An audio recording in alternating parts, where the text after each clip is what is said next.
No one in Deadwood moved. Not when the shouting started. Not when the glass shattered. And definitely not when the girl screamed. Because everyone knew one thing. If the black vultures were involved, you stayed out of it. It started just before sunset. The sky burned orange over Deadwood, and the streets were still alive. Gamblers laughing, horses stomping, whiskey flowing like water. Inside the Rusty Spur Saloon, music played loud. Too loud. Like the whole place was trying to ignore what was about to happen. Then, crash! A table flipped, chairs scattered, and suddenly, silence. 3 men stood in the center of the saloon. No, not just men, monsters in human skin, the black vultures. Their leader, Briggs, smiled like a man who enjoyed breaking things, especially people.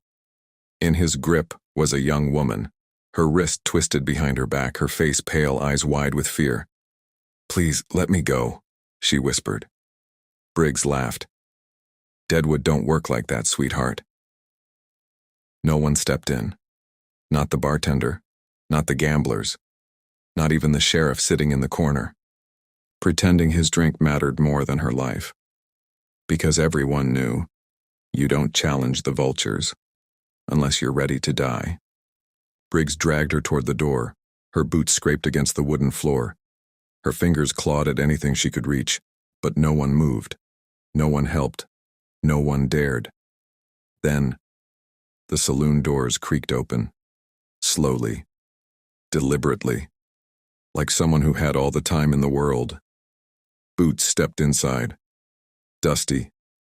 Heavy. Unhurried. The kind of steps that didn't ask for permission. They claimed it. A man walked in. Long coat. Wide hat pulled low. Face hidden in shadow. But something about him. Something cold. Something dangerous. Something that made the air itself feel tighter. Briggs didn't notice at first. He was too busy dragging the girl outside. But the moment the stranger stopped, the entire saloon felt it, like a storm had just walked in. The man spoke, calm, quiet, but sharp enough to cut steel. "Release her." Everything froze. Briggs turned slowly, looked the man up and down, then laughed, a loud, ugly laugh. "You got a death wish, stranger?" The man didn't move, didn't blink, didn't raise his voice. "I won't ask twice." Silence. Heavy. Deadly. For the first time, Briggs' smile faded just a little, because something wasn't right. This man wasn't scared, not even a little. And in Deadwood, that usually meant one thing. He wasn't just another man. He was the kind of man people told stories about. The silence didn't last. It never does. When men like Briggs are involved. Briggs stared at the gunslinger, then at the people around him, then back again. And slowly, that ugly smile returned. "You got guts," Briggs said, tightening his grip on the girl. "But guts get people buried in Deadwood." The gunslinger didn't react, didn't blink, didn't even shift his stance. "I said," Briggs growled, pulling out his revolver with his free hand, "walk away." The girl's breathing grew faster. Her eyes locked on the stranger. Not because she knew him, but because he was the only one not afraid. The gunslinger finally moved, just slightly, his head tilted, like he was measuring the distance, not between them, but between life and death. "I won't repeat myself," he said quietly. "Let her go." That was enough. Briggs fired. Bang! The shot echoed like thunder inside the saloon. People screamed, duck, ran. But the gunslinger was gone. Not gone. Just faster than anyone expected. The bullet shattered a bottle behind where he had been standing. Glass exploded into the air. Before anyone could react, bang. Another shot. Briggs screamed. His gun flew from his hand. Blood ran down his wrist. The girl dropped free, fell hard onto the wooden floor, scrambled away, breathing fast, shaking. Now, everything changed. The other two vultures reached for their guns, but they hesitated, just for a second, because now they saw it clearly. This wasn't a normal man. This was someone who didn't just shoot. He ended fights before they began. The gunslinger stood still again, gun lowered, smoke rising from the barrel, eyes locked on them. "Next one's not a warning," he said. No one moved. No one spoke. Even the sheriff slowly put his drink down, because for the first time in years, the black vultures were no longer in control. The silence didn't break slowly this time. It shattered all at once. The two remaining vultures exchanged a glance, a silent agreement passing between them. Fear was there, but desperation was stronger. One of them lunged first, gripping a knife tightly, charging straight toward the gunslinger with a wild, reckless swing aimed at his ribs. At the exact same moment, the second man moved to the side, his revolver halfway out, trying to flank him. The entire saloon erupted into chaos. Chairs scraped violently across the wooden floor. The knife came in fast, too fast for any ordinary man to react. But the gunslinger wasn't ordinary. Instead of stepping back, he stepped forward. His gloved hand shot out with terrifying precision, catching the attacker's wrist mid-swing. The blade stopped inches from his coat. For a brief second, everything froze. The attacker's eyes widened in disbelief, his momentum completely broken.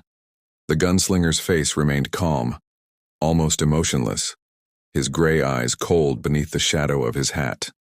Then, without hesitation, he twisted. A sharp, sickening crack echoed through the saloon. The man screamed instantly, his body collapsing as the knife slipped from his fingers and clattered onto the floor. The sound of breaking bone seemed louder than the gunshots before it, sending a wave of shock through everyone watching. The gunslinger didn't even look at him as he fell. To him, the fight was already moving on. The second thug panicked. He didn't aim. He didn't think. He just fired.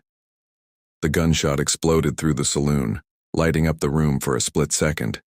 People screamed again, ducking even lower as the bullet tore through the smoky air. But the gunslinger was already moving.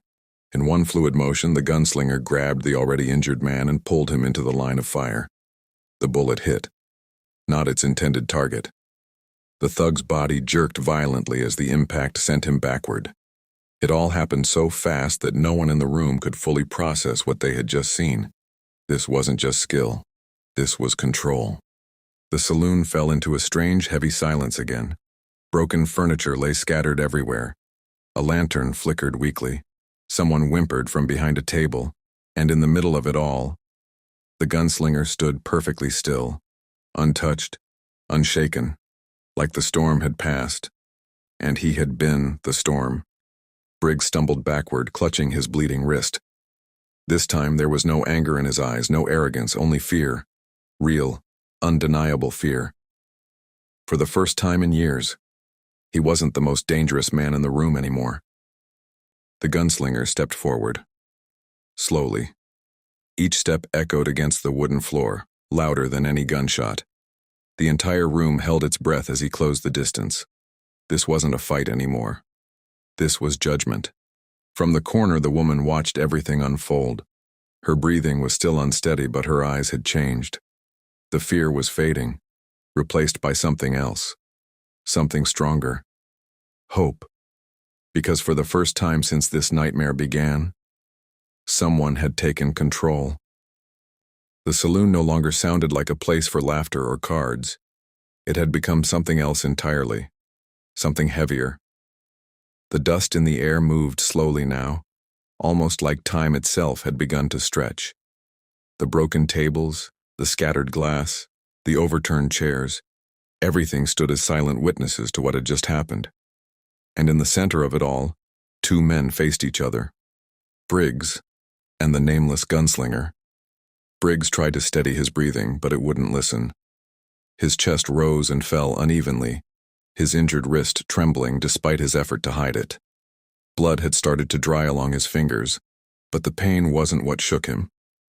It was the realization, the understanding that the man standing in front of him wasn't just faster, he was better. The gunslinger took another step forward. Slow, controlled. Each movement carried a kind of certainty that made the air feel tighter. His boots pressed against the wooden floor with a quiet, deliberate weight, echoing just enough to remind everyone in the room that this moment couldn't be avoided anymore. No one spoke. No one dared to interrupt what was about to happen. Briggs swallowed hard, forcing his fear down as best as he could. His pride wouldn't let him back away, not completely.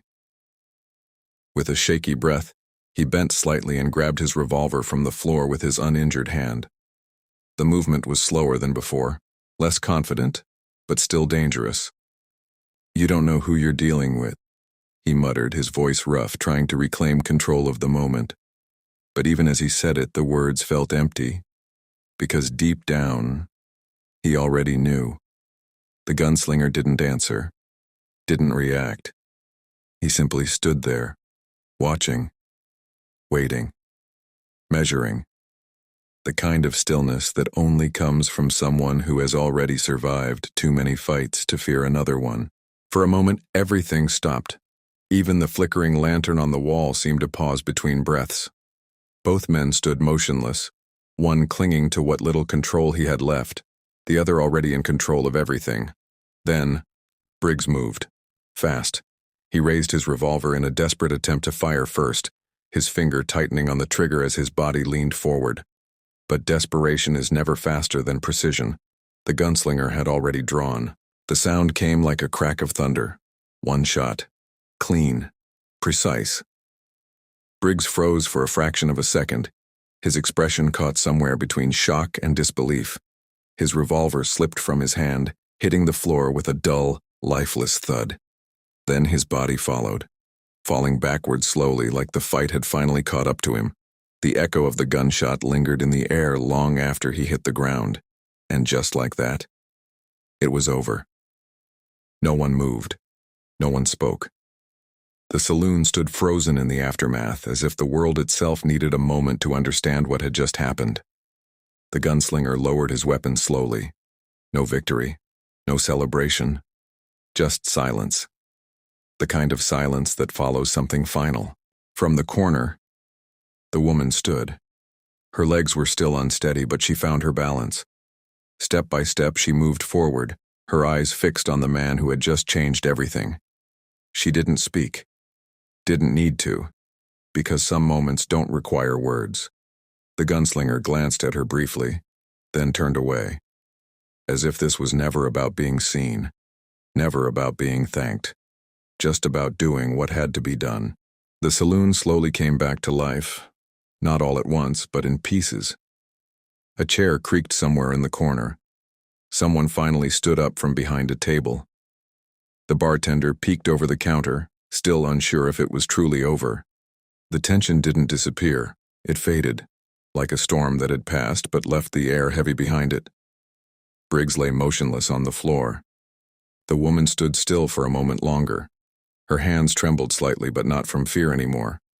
Something else had taken its place, something steadier. She took a step forward, then another. Each step slower than the last, as if she wasn't sure whether this moment was real or not. Her eyes remained fixed on him, the man who had walked into hell and walked out without a scratch. "Wait," she finally said, her voice soft but strong enough to stop him. It was the first word she had spoken since the chaos began. The gunslinger stopped, but he didn't turn immediately. For a brief moment, it felt like time hesitated again, just enough to let the questions settle between them. Finally, he glanced back over his shoulder, his face still hidden partially beneath the shadow of his hat. "What's your name?" she asked. A simple question, but in a place like this, names carried weight. Names created stories. And some men didn't want either. For a second, it seemed like he might answer, like maybe, just maybe, this time would be different. But then, he turned away again. No words, no name, just silence. He stepped forward, pushing the saloon doors open as the outside light spilled in, wrapping around him like a fading shadow. And just like that, he was gone.